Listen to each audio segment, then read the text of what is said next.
दादा मला काय सांगणार, आज वाल्मिक कराड यांनी पुण्यामध्ये शरणागती पत्करलेली आहे, काय प्रतिक्रिया आहे? मुख्यमंत्री साहेबांचे खरंच त्यांना आव्हान करून सांगतोय की तुम्ही याच्यात सोडू नका कोणाला आता, कारण मराठा समाज तुमच्याकडे डोळे लावून बसलाय.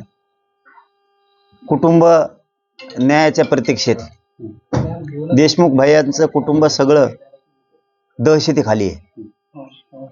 त्यांच्या घराला पूर्ण संरक्षण द्या आज. हो, कारण ते घाबरलेले आहेत, दहशतीखाली ते गुंड आहेत.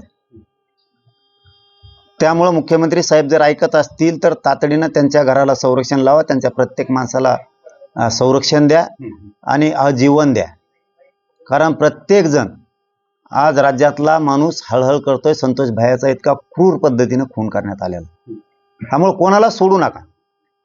हे प्रतिक्रिया देतेच कस काय? आता कळालं आम्हाला तुमच्या माध्यमातून. प्रतिक्रिया आरोपी कस काय देतो? त्यासाठी तुम्ही काय ठरलंय का अंधारातून? तुम्ही काय अंधारातून ठरलंय का?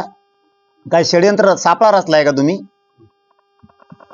ते जर माणसं मारा सुटलाय, गोरगरिबांचे लेकरं उन्हात पडायला लागले. आज त्या लेकराच्या, देशमुख भैयाच्या लेकराच्या डोक्यावर छत्र नाही राहिलं बापाच. मग आज मायाचं छत्र धरायचं काम पालक म्हणून फडणवीस साहेबांचं आहे. न्याय देण्याचं काम फडणवीस साहेबांचं आहे. तर आरोपी म्हणतो माझा संबंध नाही. कस काय संबंध नाही?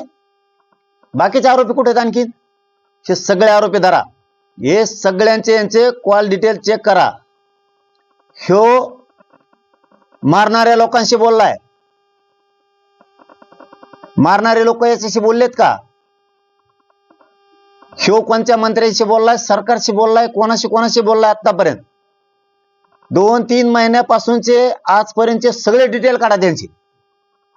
आणि ज्यांनी पाठबळ दिलंय हे खून पचवायसाठी त्यांना सगळ्यांना मध्ये घ्या. याच्यात सगळे लोक भांडतायत.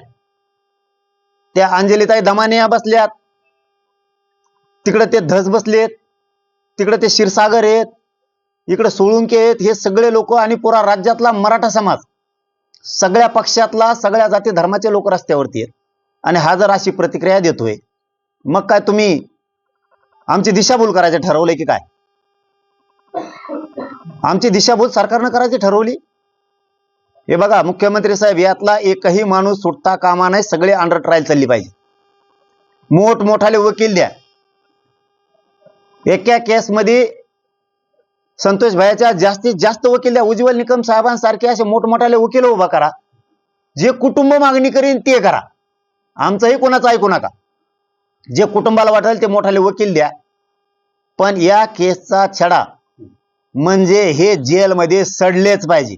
यातला एकही माणूस सुटला त्या दिवशी राज्य बंद पडलं म्हणून मुख्यमंत्री साहेब समजा.